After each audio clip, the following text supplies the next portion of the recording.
Olá, gente, vocês que acompanham os meus canais no YouTube, Instagram, Telegram, eu estou fazendo mais um vídeo sobre o cangaço. E é muito interessante porque sempre que eu vou falar sobre o cangaço, ó, aparece alguma coisa para que eu não fale do Virgulino Ferreira da Silva do Lampião. Mas eu insisto e vou fazendo os vídeos, né? Então, falar sobre o Lampião, gente, parece, é uma coisa assim, né? Impressiona, né? Muita gente gosta, se apaixona pela história do cangaço, né? A minha linha é o seguinte, eu faço análise comparada, né?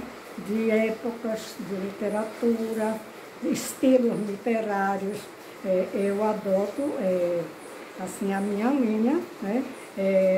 O direito, a psicologia, a criminologia, eu entro em enveredo por esse caminho, nessa parte. Então, eu tenho feito a análise do livro de Pavinato. Algumas pessoas não gostam, dizem que o Pavinato, porque o Pavinato nunca veio no Nordeste, como é que ele vai falar sobre o cangaço, gente? Isso é uma coisa que você pode comparar. Inclusive, hoje eu vou comparar o que está ocorrendo atualmente sobre o cangaço, eu diria, o cangaço em pleno século XXI, do século XXI, e o cangaço do século XX. Então, sabemos que o cangaço lampiônico, antes já havia cangaço, não era denominado exatamente cangaço, mas eram pessoas como o Virgulino, que viviam de matar, como o Antônio Silvino, tem o senhor Pereira, né? E outros, Cabeleira, o Jesuíno Brilhante, todos esses antecederam a história do Virgulino, famoso Lampião. E aqui este livro daquele Pavinato, ele vai falar exatamente também coisa semelhante, né? Aqui eu vi um capítulo que é intitulado, vamos lá, aqui eu separei o capítulo, né? Pega, mata, come. Aqui, ó, no livro de Pavinato, né? Exatamente, ele está falando de uma... assim, ele está fazendo uma análise também do cangaço no Nordeste, né? Nos sertões do Brasil, 7 estados. Ele cita, inclusive, aqui os estados, que são Alagoas, Bahia, Paraíba, Pernambuco, Piauí, Rio Grande do Norte, Sergipe, Ceará, Ceará e Norte de Minas Gerais, exatamente. Então, gente, coincidência isso ou é uma repetição que ocorre, que vem de muito tempo atrás e a gente pode verificar agora, né, que ocorreu esta semana, aliás, eu creio que antes de ontem, as pessoas, dos criminosos que fugiram do presídio de segurança máxima no Rio Grande do Norte agora, né? Em Natal, aliás, em Natal, né? Se eu troquei assim o nome, mas eu vi a reportagem, aí está saindo direto aí no YouTube, nos jornais, né? Isso tem sido provocado grande celeuma. Por quê, gente? Quando se fala no cangaço da época lampiônica, de Lampião, as pessoas, alguns desdenham e dizem assim, as polícias daquele tempo eram polícias, eram fraquinhas, né? Imagina, eram fraquinhas, né? Alguns falam que o Virgulino, o Lampião, ele fazia também, digamos assim, ele juntava-se a pessoas influentes, né? O grupo do Virgulino, o Lampião, era um grupo armado, era uma quadrilha mesmo, como podemos falar no tempo atual, era uma quadrilha, pessoas que viviam em plena Caatinga, de difícil acesso. O Virgulino conhecia bem a Caatinga, quando ele não, digamos assim, ele não conhecia determinado lugar, então ele tinha as pessoas, os coiteiros, né, que o auxiliavam. para que ele pudesse juntar também os seus grupos, para ficar bem armado, digamos assim, ele conseguia balas, armas, né? Com pessoas, inclusive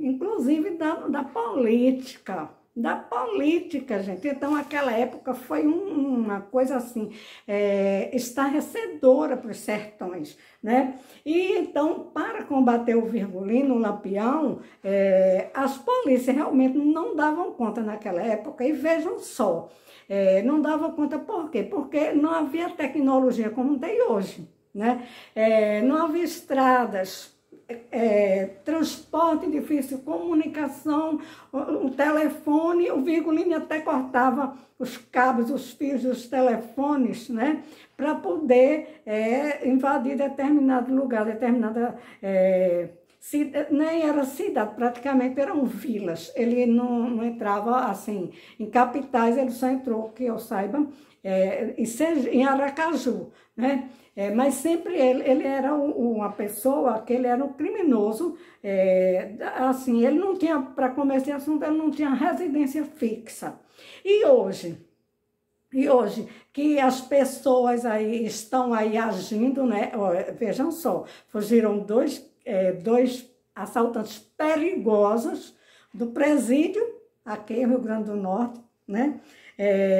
E como assim? Claro que pode ter tido a ajuda de alguém, porque é o presídio de segurança máxima, com grades, com cercas elétricas. Como é que essas pessoas cortaram os fios, né? Com uma faquinha qualquer? Não, gente, deve ter tido algo mais, alguma pessoa mais que facilitou. Então, essas pessoas que facilitaram, uma pessoa que facilitou, sabia, planejou, né? Planejou em plena época de carnaval, né? Para justificar a fuga desses dois criminosos. E estão, o país está se mobilizando para tentar pegar esses dois criminosos, né? Assaltantes, né?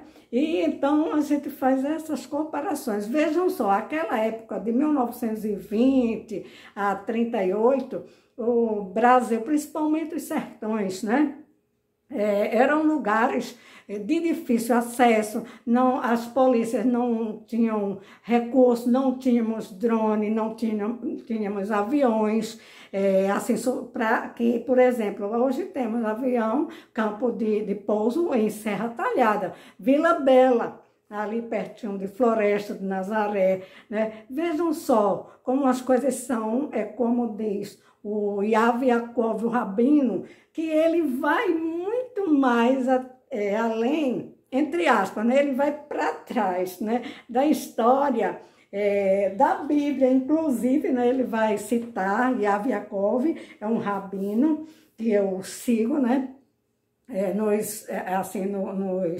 Com os vídeos que ele faz, muito bons, e ele faz uma comparação, e ele diz o seguinte, que a história ela é cíclica, que ela se repete. Aí ele vem, aliás, desde a Bíblia, ele vem de Gênesis, né, para mostrar uma questão que houve do rei Manassés. O que é que tem a ver o rei Manassés, filho de Ezequias, 14º rei de Judá, que viveu 66 anos, dos quais 55 ele era rei, o rei ímpio, o pior rei que teve na história. Ora, gente, ele vai falar que existe uma maldição, houve uma maldição, né? Que a princesa Diná, ela foi, digamos assim, ela foi estuprada por um príncipe, né? E daí começa a história também na Bíblia. Aí sai mostrando que a Diná, ela ficou com muita raiva e ela procurou ensinar assim para o filho, né, que vingasse, né, aquele estupro, aquela raiva que ela ficou. Isso passa no DNA, né, de Diná, está em Gênesis, né, na Bíblia Sagrada. Aí então, de lá, ele fala por que os judeus são tão perseguidos, né? Isso eu estou fazendo a análise comparada, de acordo também com o Yaakov, né? O rabino, né? Da história de Diná, e também a região ali, né? Onde viveu o profeta Isaías, que era avô do Manassés, né?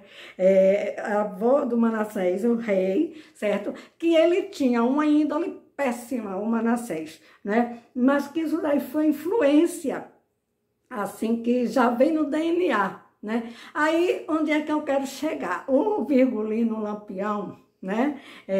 Também tem uma história semelhante, né? Semelhante. A mãe do Virgulino chamava-se Solema, e a Solema também foi estuprada, né? Ou permitiu, mas ela teve um caso com uma pessoa da família Nogueira, né? E ela teve os filhos, mas ela também incentivava os filhos a cometerem determinados atos. Ela dizia, filho meu, não, tem que vingar. Aí saiu o Lampião dos sertões, né? De Vila Bela, hoje Serra Talhada. Saiu o Lampião, que é um desastre para os sertões do Brasil, porque ele andou em 7 estados, conforme eu já falei, e está aqui no livro do Pavinato, né? E o que é que eu quero fazer a comparação hoje? Que maldição! Temos, né, que carregar, né? Porque também, atualmente, estamos vivenciando um cangaço, né? Em pleno século XXI, né? E aonde? Só que mudou de endereço agora, né? Sai dos sertões e vai para o sudeste, mas também tem relação. Vejam que trouxeram as pessoas, os criminosos de lá do sudeste, de São Paulo, aquelas milícias, aquelas coisas, né? Não é nem milícia, são, eu digo que os cangaceiros do século XXI, trazem eles para onde? Para o presídio no Rio Grande do Norte, né? E aqui também eles vão cometer atrocidades, entre aspas. Eles estão foragidos hoje, né?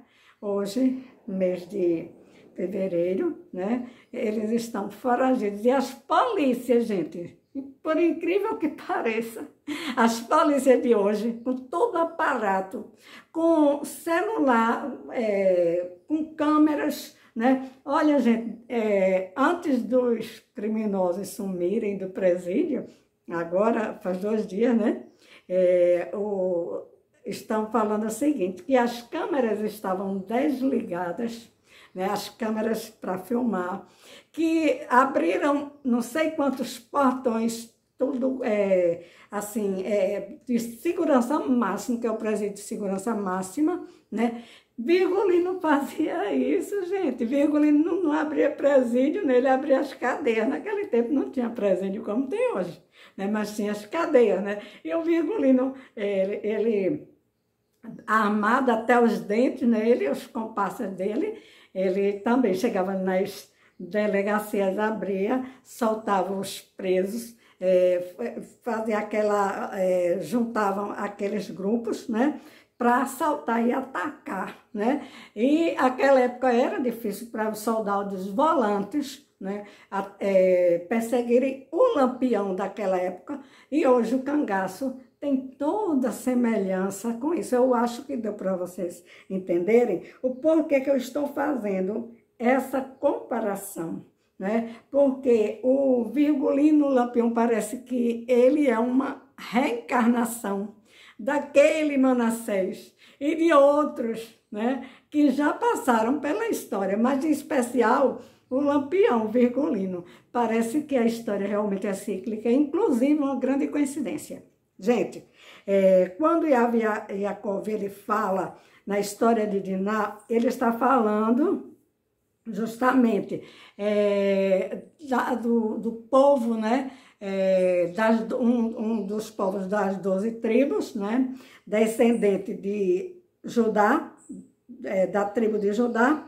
E então ele vai mostrar assim como a coisa ela vai fluindo, e que por isso que Porque essa perseguição aos judeus, olha, gente, tem muita coisa a ver, né, com a história, se a gente for pensar e juntar, assim, as pontinhas, né, aqui, aí a gente vai verificar que a história realmente é cíclica, que ela se repete, que existe talvez uma maldição, né, que existe essa coisa assim, que às vezes foge do controle. Foi exatamente no cangaço lampiônico, fugiu do controle do Estado, né?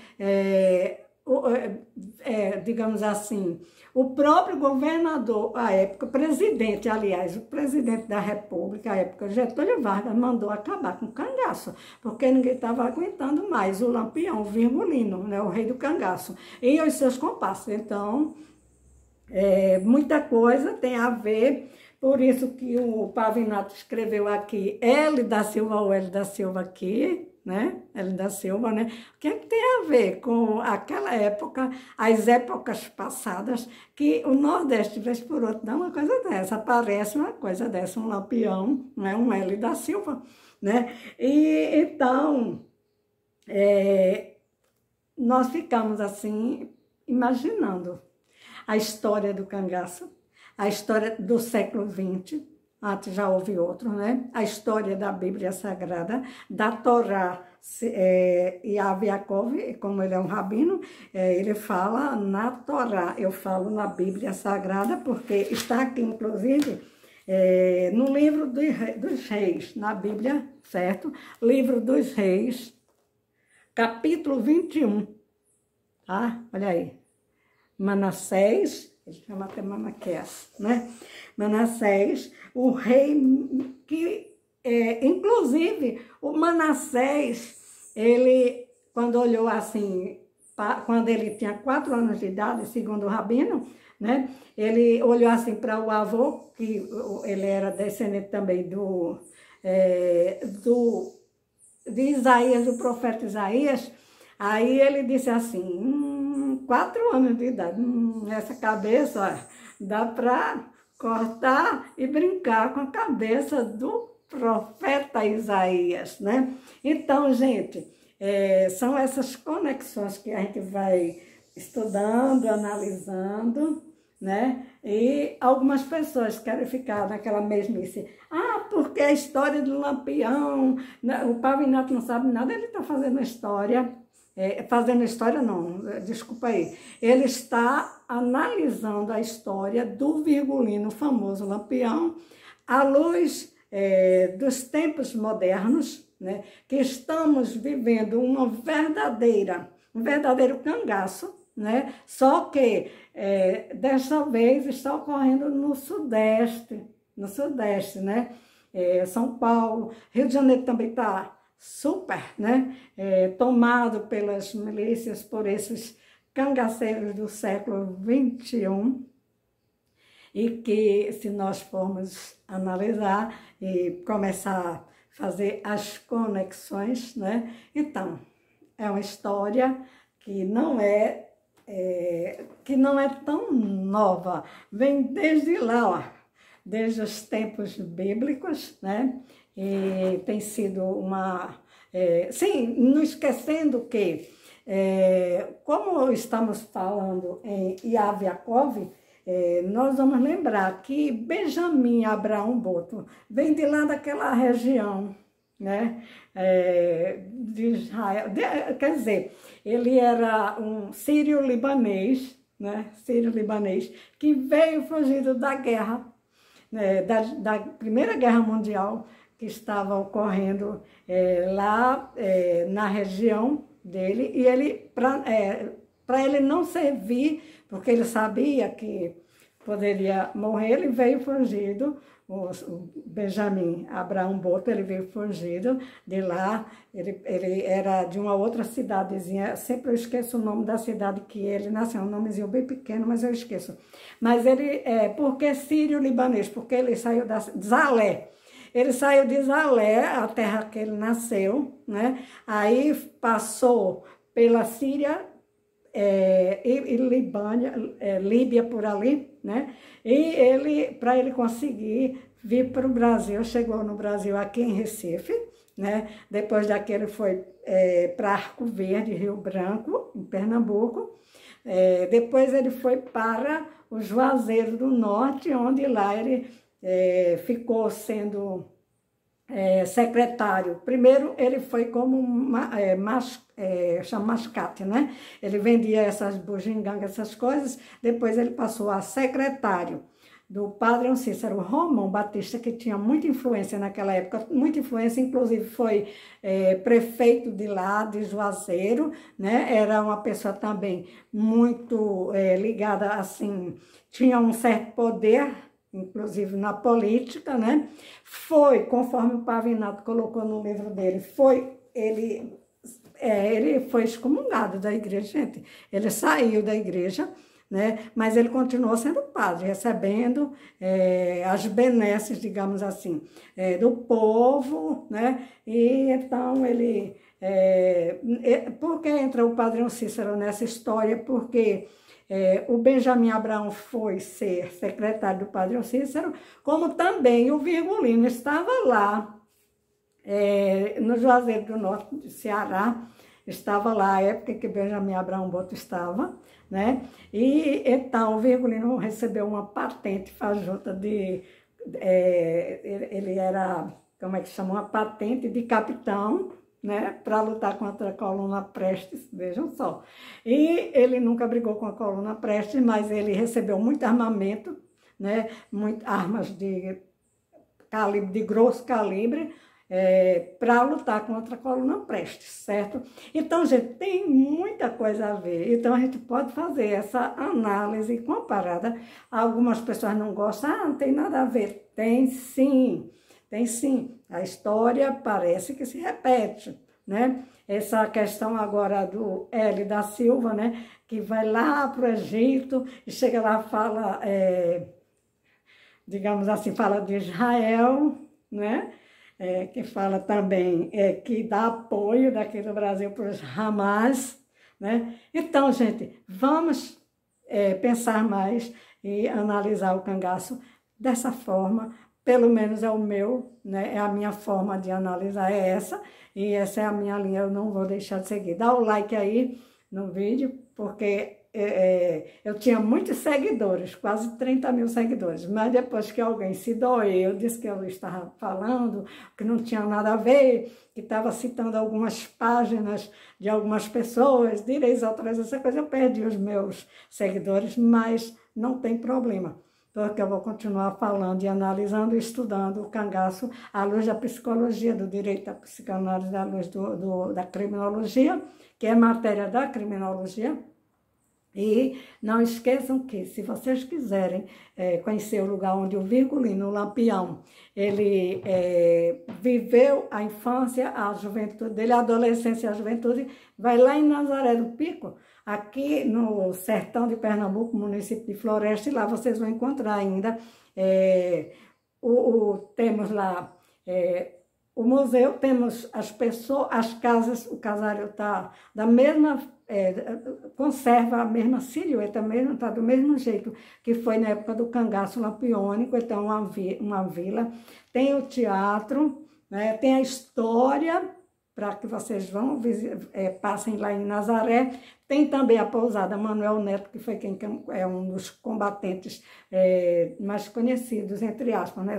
Foram muitos combatentes do cangaceirismo lampiônico, mas vocês podem hospedar-se na pousada Manuel Neto. Procura Marrael, ele sabe da história, ele e outras pessoas lá do lugar. Então,